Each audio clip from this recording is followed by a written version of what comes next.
देखो सब बच्चे ध्यान दो, हम लोग फ्रैक्शनल पार्ट में इनिक्वेशन का यूज करना सीखें। जैसे मान लो अपने पास एक क्वेश्चन है, for example F X equal to 1/√, fractional part of x -1/2।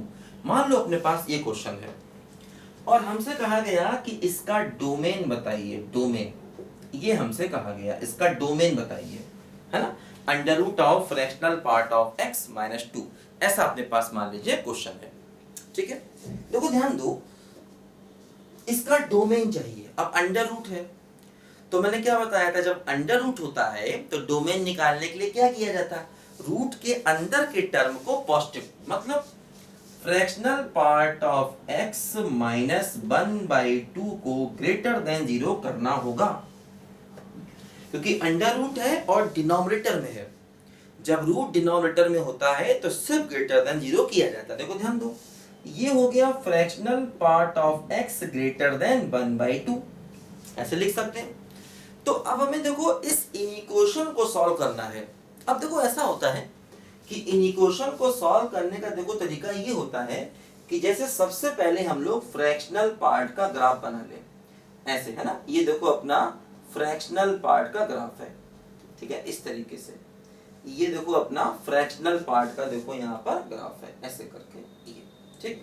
ये हो जाएगा 0, ये 1, ये 2, ये क्या हो गया बोलो, -1, है ना। ये देखो फ्रैक्शनल पार्ट का ग्राफ है, ऐसे, ठीक। अब देखो ध्यान दो, 1/2 है, 1/2, तो 1/2 का मतलब देखो यहां पर तो वैल्यू +1 होगी, ठीक। 1/2 का मतलब देखो यहां पर कहीं ये हो गया अपना 1/2। तो एक लाइन ड्रॉ करो 1/2 वाली लाइन, देखो ऐसे करके ये एक लाइन ड्रॉ करो, देखो 1/2 वाली लाइन। तो देखो ये हमने 1/2 वाली एक लाइन ड्रॉ कर दी है ना। 1/2 की हमने देखो एक लाइन ड्रॉ कर दी। अब ये जो लाइन है 1/2 वाली लाइन, ये हमारे ग्राफ को कहां कहां पर काटेगी। देखो जैसे सबसे पहले तो ये ग्राफ को काटेगी 1/2 पर, ठीक। फिर ये देखो ग्राफ को काटेगा 1 + 1/2 मतलब 3/2 पर। फिर देखो ये लाइन ग्राफ को काटेगा 2 + 1/2 यानी कि 5/2 पर, है ना। देखो ये है 1/2 वाली लाइन। अब ये 1/2 वाली लाइन ग्राफ को कहां कहां पर कट करेगा, ये ध्यान दो। सबसे पहले तो देखो ये कट करेगा 1/2 पर, यहां पर होगा x = 1/2, ये हो जाएगा 3/2, 1 + 1/2 मतलब 3/2, ये हो जाएगा 5/2 और आगे भी। अब देखो ध्यान दो, हमें क्या देखना है, हमें देखना है कि फ्रैक्शनल पार्ट 1/2 से ग्रेटर हो, है ना। मतलब अगर हम इसको y = मान लें, अगर हम y = fractional part of x मान लें और इसको मान लें y = 1/2, तो मतलब इसका जो y है वो इससे ज्यादा होना चाहिए।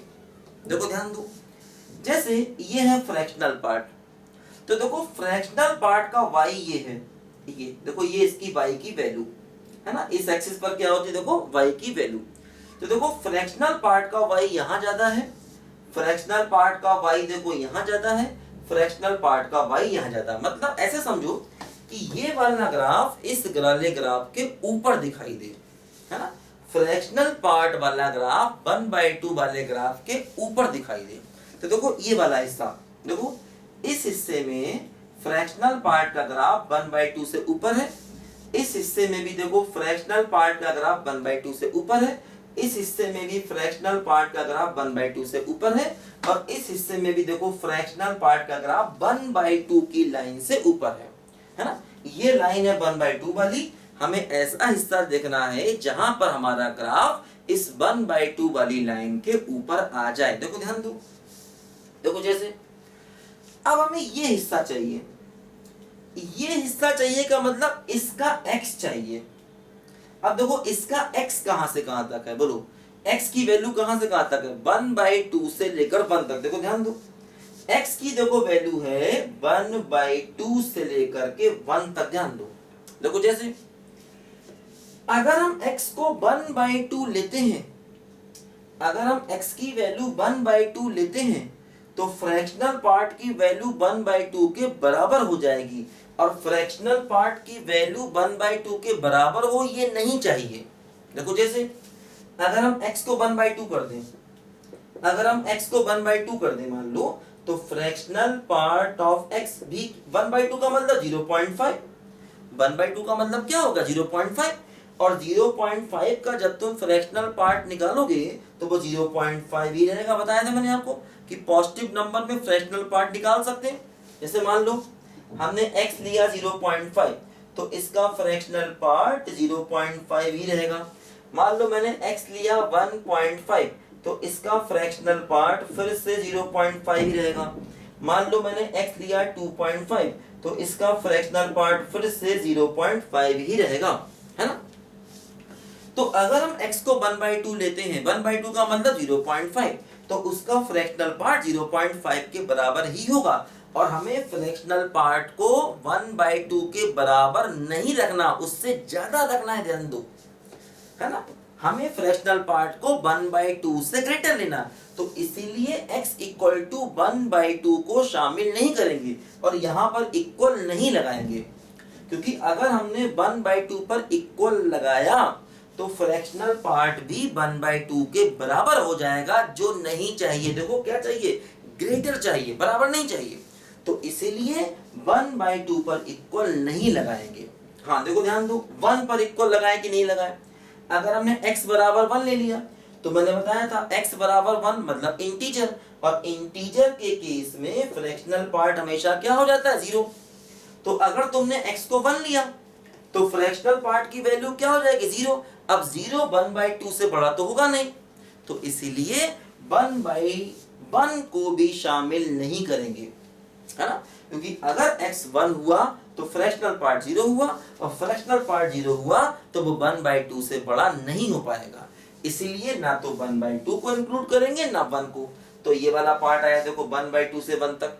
इसी प्रकार देखो ये वाला पार्ट लेंगे, कौन सा पार्ट, ये वाला पार्ट कौन सा, 3/2 से लेकर के 2 तक। इसी प्रकार देखो अगला वाला पार्ट लेंगे, कौन सा पार्ट लेंगे बोलो, 5/2 से लेकर के 3 तक, है ना। देखो ये वाला पार्ट लिया 1/2 से 1, ये वाला पार्ट लिया 3/2 से 2, ये वाला पार्ट लिया 5/2 से 2, और इसी प्रकार देखो इधर वाला पार्ट भी ले सकते हैं, कौन सा बोलो, -1/2 से 0 तक। तो ये सारे पार्ट्स हमको चाहिए, देखो ये वाले सारे पार्ट्स हमको चाहिए हैं। अब इनको अगर एक साथ लिखना चाहे तो कैसे लिखेंगे, देखो इनको एक साथ लिखना चाहे, ऐसे अलग अलग लिख रहे हैं तो बहुत सारे लिखना पड़ेगा। तो इन सबको देखो एक साथ लिखना चाहे तो ऐसे लिखा जाएगा, देखो ध्यान दो यहाँ पर कि x को लिखा हमने क्या बोलो, 1/2 से 1 तक, दोनों तरफ i मतलब इंटीजर जोड़ दो, दोनों तरफ इंटीजर जोड़ दो, तो यही हमारे क्वेश्चन का आंसर हो गया, है ना। x को लिखा 1/2 से 1 तक, और दोनों तरफ i को ऐड कर दो, i मतलब क्या हो गया बोलो, इंटीजर, दोनों तरफ इंटीजर को ऐड कर दो। अब इंटीजर का मतलब वो 0 भी हो सकता है, 1 भी हो सकता है, 2 भी हो सकता है, 3 भी हो सकता है, -1 भी हो सकता है, -2 भी हो सकता है ना। तो एक वैल्यू लिखो कहां से कहां तक, 1/2 से 1 तक, और उसमें दोनों तरफ i जोड़ दो, तो साफ साफ लिख दे, ये आंसर आया 1/2 प्लस i से लेकर के i प्लस 1 तक हमारे क्वेश्चन का देखो आंसर आ गया, है ना। तो हमने क्या किया, 1/2 से 1 तक लिखा और दोनों तरफ i ऐड कर दिया। i का मतलब क्या हो जाता है, इंटीजर्स।